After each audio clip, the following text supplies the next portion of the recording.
Welcome to the briefing for PSM2, the second half of your first PGCE assignment. To begin with, I'm going to go through what the PSM2 assignment is and how it's different from PSM1.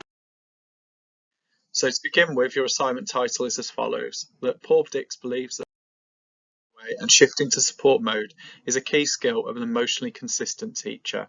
We would like you to write a blog entry for a teaching audience that debates the role of punishment in classroom management. This needs to be 1,500 words and the word count excludes your reference list. Formatting of your assignment is exactly the same as the first PSM1. We'd like size 12 fonts, double space lines in a sensible font, header at the top of the page with your assignment title and candidate name and page numbers. Please include a full reference list in Harvard UK format. So what do you need to include? Please can you make sure that you've downloaded the supporting materials document, and can you now read the first link, which is a blog entry from the University of Sussex going through how to turn a research paper into a blog. Pause me now and have a quick read of that short article for me. After you read that blog, you should know how to structure your piece. Look at how an opening is different. I'm going to go through that a little bit as well later on. What you include in the blog's body and then how you should conclude it, but we'd like to add that you don't need to include extra information around social media and things like that. That would be unnecessary for a teaching audience, as we have to be quite private around those things. The next thing that I would like you to read, please, is the second link on the supporting documents. Could you pause me now and read figure 2, which is another blog post from Newcastle University on how to write a blog. Pause me now and resume when you're ready to go through it. So in terms of the differences between blogs and essays, so this is kind of my summary of it. Firstly, with your introduction, blog introductions are really quick and you get stuck in straight away. It's much more assertive and less discursive than an essay. You don't have to be as passive. You shouldn't have an introduction that's any more than, say, 3 or 4 lines long. In the body, yes, you're drawing upon academic research and citing it properly, but your interpretation is far more important this time. You can be a bit more personal with your opinions, and paragraphs are typically much shorter in blogs. This is also the part of the assignment where your personal reflections are important, which I'm going to go through when we look at the mark scheme. Your conclusions should be really assertive and not as balanced. Really important that you finish with a very firm outcome, like a key takeaway for somebody reading your blog. And of course, because this is an academic submission, you need a full reference list and to use in-text citations in the same manner as PSM1. So how do you succeed then in this assignment? The first thing that I'd like you to do, please, is to read figure 3 from the supporting materials. So please pause me now and read how to write an engaging blog from the University of Edinburgh. Some key takeaways from that blog entry. You need to consider that your audience is a teaching audience. It's from fellow professionals, teachers and pedagogues who are very familiar with educative research. So yes, you have to adopt a formal tone, but you don't have to worry about being very neutral with everything. You can be a bit more controversial, you can be a bit more assertive in a blog entry. A good approximation for the writing style is the PowerPoint slide you see in sessions, in that we keep it relatively formal, but sometimes can express views more forcefully and a little bit more lightheartedly than perhaps we would in an essay. And what we'd like to see is that there's a real emphasis in those 1,500 words on impactful points that you're making.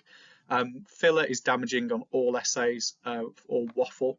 It's particularly damaging on a blog post, because the whole idea of a blog post is to concisely and forcefully argue a point of view. One rule that might be quite useful that I use with students sometimes is the 2 comma rule. Making sure that your sentences are clipped. If you're using more than 2 commas in a sentence, generally it's too long. And to also use nominalization, which is where you begin sentences with nouns. Typically, this will ensure that you are shaping a sentence in a very forthright and accurate way. So I'm just going to go through the opening of a model blog post. So this is a blog post that I've written in terms of I do, we do, you do modelling in English lessons. Though the topic is obviously very different, there are some conventions in this opening that I'd like you to take note of. So the first thing that I would like to point out is the fact that the introduction is very short. Bearing in mind as well that I've had to squash the image a little bit. The introduction is only 4 lines long. The introduction has a strong viewpoint in it that we need to look at Sweller's study into worked examples differently in English because it is based on maths. That kind of assertive opinion in the first few lines is a really strong sign of a good blog, and clearly illustrates what the rest of the blog is going to be. You'll notice that the citations are broadly the same as an essay, but I'm much more critical in my appraisal of the research straight away. I'm arguing against the use of the FAME model in English lessons, and I'm dissecting it and adding in my opinion constantly. The concluding part of paragraphs, if you look at the last 3 lines, you'll notice that quite a forceful point is being made, that the flaw in the FAME model that I'm ripping apart in that paragraph is that it makes students more reliant on teachers and less able to cope with independent examinations.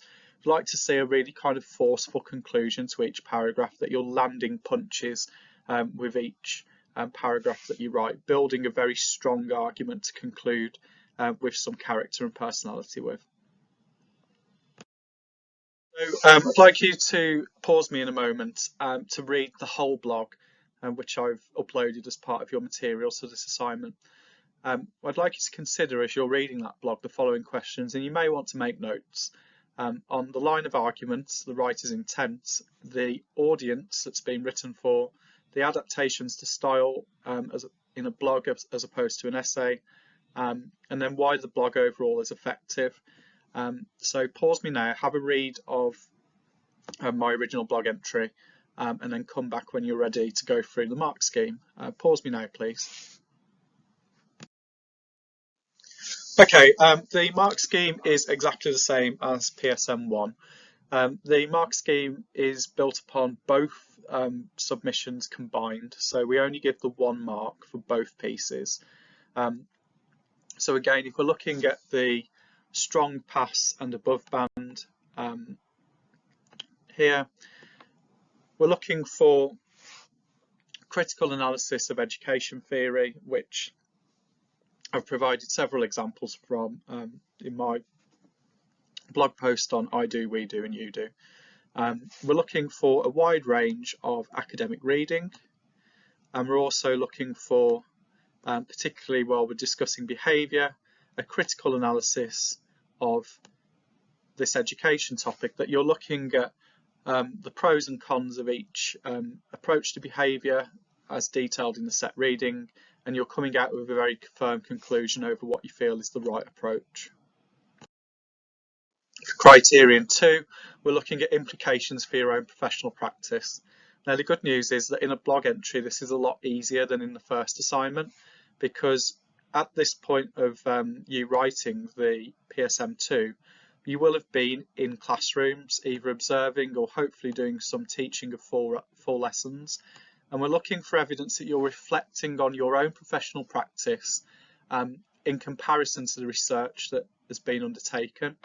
We're looking for how well you feel that certain behavioural approaches translate in the real world, and that kind of adds to your legitimacy as a critic if you're referring to your own teaching practice.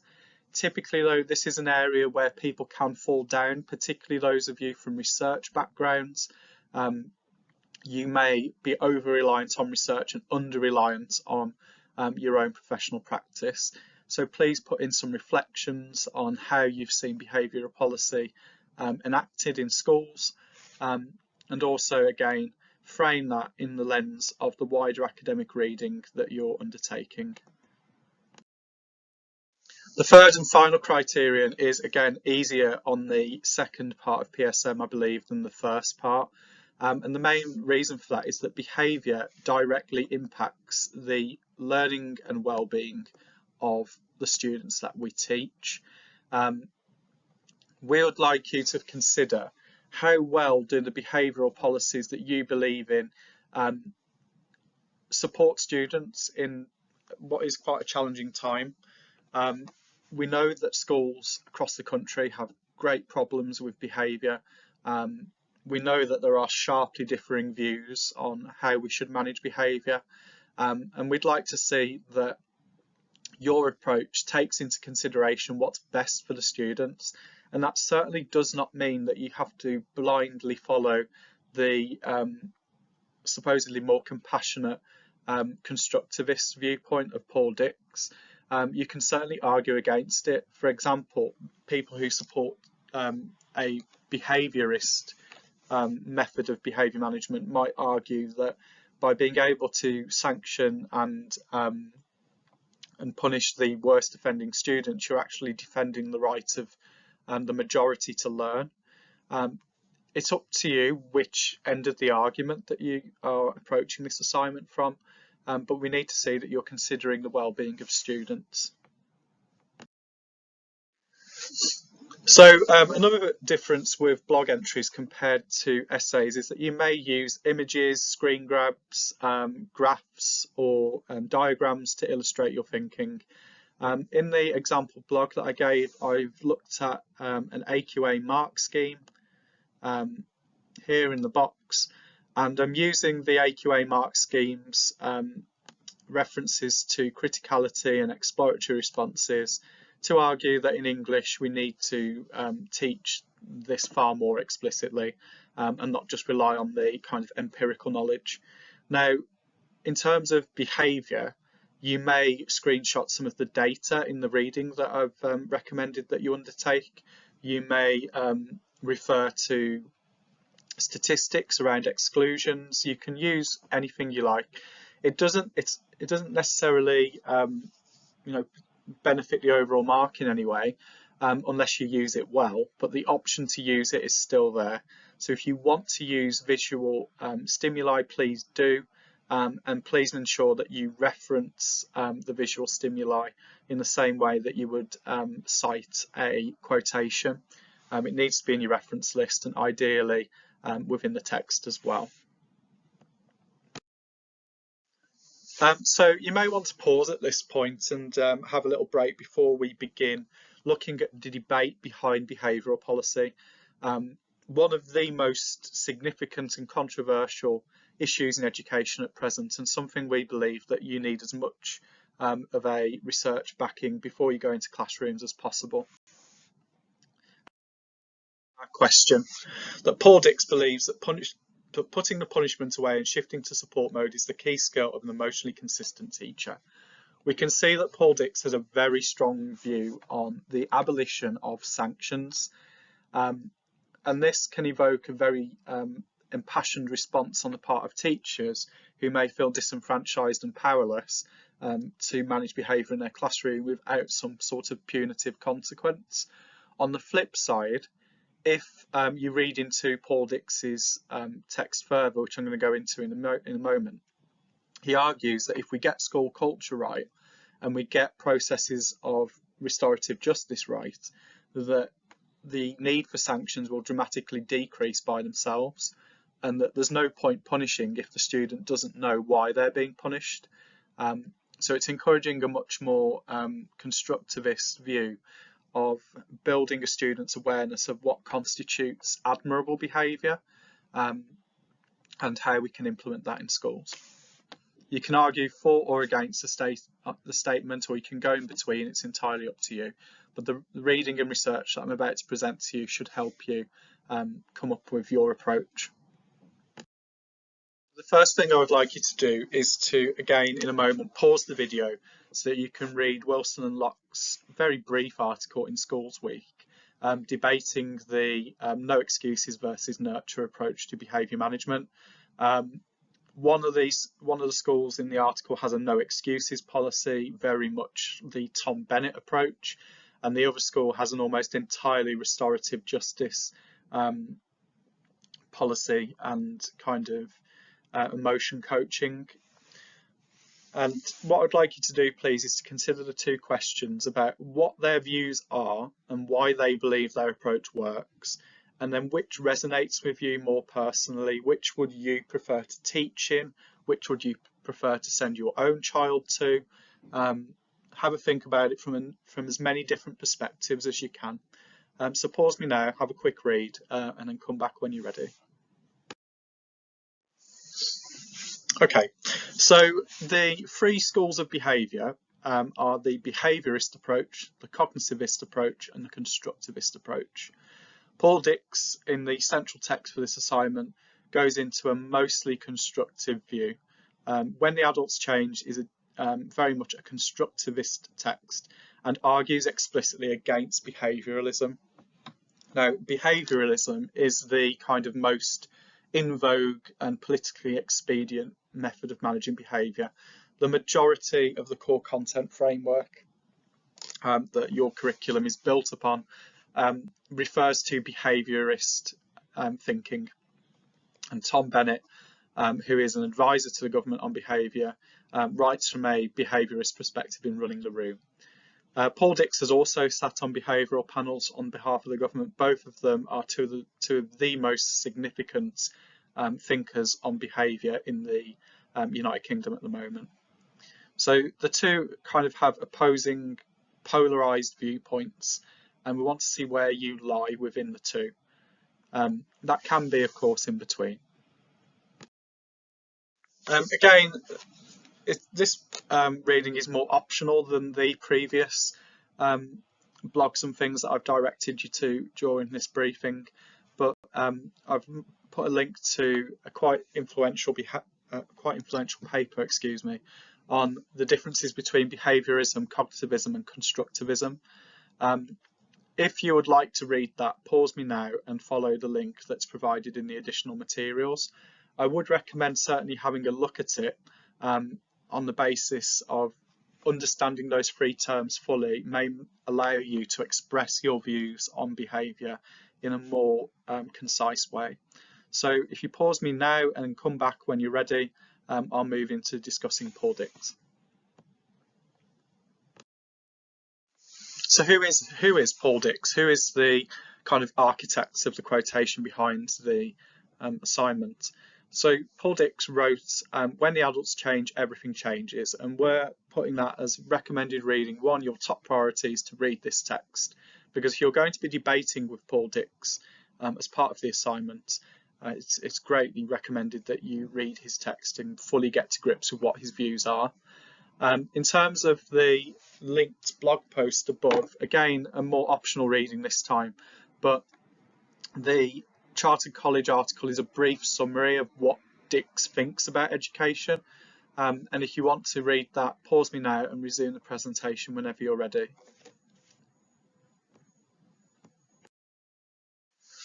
So just a quick summary of Paul Dix's book. This is a very, very basic summary of the text and highly recommend that you read it. But Dix's main points are that adult behaviour is predictable and we should stay in control when dealing with young people who are less able to regulate their behaviour. Dix is strongly against detentions and sanctions. He believes that they're punitive and they encourage recidivism. So the idea that if a child receives a detention on the Monday, then they're highly likely to get another one on the Tuesday if they haven't fully learned from their behaviour. And what he argues is that there's a disconnect between the sanction and the misbehaviour. So for example, you haven't done your homework, so you get a detention, but in that detention they sit in silence for half an hour and don't do the homework. So they don't really get the link, and as a result they're likely to reoffend and then be back in detention on the Tuesday. Dix believes, as a lot of behavioural theorists do, including Tom Bennett on the other side, that schools should offer a consistent narrative around values and expectations. This is kind of why the idea of school slogans and values being consistently narrated in assemblies and things is such a big thing at the moment, because on both sides of the debate around behaviour, the idea of schools having a consistent culture has reached a sort of consensus. So when you see around school branding around, for example, Arthur Terry, be proud, be kind, be ready, um, this is all part of shaping behavioural culture. Dix believes in stopping poor behaviour before it has a chance to happen through routines and consistency. A lot of this is to do with emotional coaching, that the inconsistency of, for example, shouting or showing kind of aggression or annoyance can trigger students into furthering poor behaviour and establishing a vicious cycle. Dix's belief is kind of captured in one of his favourite anecdotes, which is it's better to build a fence at the top of a cliff than park an ambulance at the bottom. He also believes that consequence systems are far too complex for teachers to manage, in that there's this kind of expectation of logging everything, that some schools have 3 or 4 warnings before an actual sanction can take place. It's too much for a teacher to manage, therefore inconsistency creeps in. The students don't know where they're at with a behaviour policy. They get frustrated, teachers get frustrated, and the culture becomes toxic. The overall summary of Dix is that prevention is better than the cure, that schools should enact every single kind of routine and consistent process possible to ensure that students aren't almost incentivised to behave poorly, and that we understand the reasons behind poor behaviour. So in terms of the counter argument against Dix, this is mostly through the likes of Tom Bennett, the behaviourists. And it does appear that in current educational discourse that the behaviourists are gaining traction. The summary of Bennett's views is below, but all of them can be found in his book Running the Room, and that is your second recommended reading for this assignment. We strongly recommend that you read both When the Adults Change and Running the Room, so you see both sides of the behavioural debate. Both texts also will be instrumental in how you establish a classroom, and will go into detail a far greater extent than what sessions do in terms of establishing the basics. There's also an optional reading there, which is Tom Bennett's Behaviour in Schools review that was commissioned by the DFE. This is a free document that anybody can access, and it gives you an idea of what Bennett's views are in a format that's slightly more accessible than the entire text of Running the Room. But we do recommend that you go into Running the Room and you look for the nuances behind what Bennett's views are, in that he supports zero tolerance behaviour regimes, and he's very supportive of the Michaela School, but Running the Room goes into why he believes this, which for someone like me who kind of isn't massively in favour of the Michaela model, it is interesting to see how Michaela can be portrayed as a very compassionate school, and Bennett's views are very interesting with that and give you a lot of kind of meat to base your blog upon. Bennett, again, like Dix, believes in an articulated school culture. He's quite critical about schools, that low expectations are endemic and we're not expecting enough of young people. Bennett is kind of the architect of the sweating the small stuff theory of behaviour management, that if you are sanctioning, for example, somebody forgetting their pen, they're less likely to throw a punch, because you're nipping behaviour in the bud really quickly before it has a chance to manifest into anything major. It believes that behaviour of students is gradually shaped by the relationship between rewards and sanctions, which is broadly indicative of society. And as society uses punishment, for example, if you commit a crime, you go to prison, schools should prepare students for society and societal integration and success within our society. Finally, Bennett believes that nationally the state of behaviour in schools is very poor and continues to decline. So yes, his text Running the Room is your second recommended reading, and hopefully you'll find some interesting comments in there that you can both write a really interesting PGCE assignment on, but also within both books I think you'll find a lot in terms of shaping your behaviour management and your ethos as a teacher. The final piece of recommended reading is the EEF's 2021 report into improving behaviour in schools. The EEF were formed to kind of collate the different polarities of education research, a sort of think tank that creates a middle ground. We know that people like Bennett and Dix have very strong views and have very entrenched views on how they see behaviour management in schools. The EEF's report is a kind of middle ground which recommends a balance between behaviourist approaches and some constructivist approaches. However, I would say that the report does lean slightly towards behaviourism in places, so it'll be quite interesting to see what your views are in light of that report. So finally,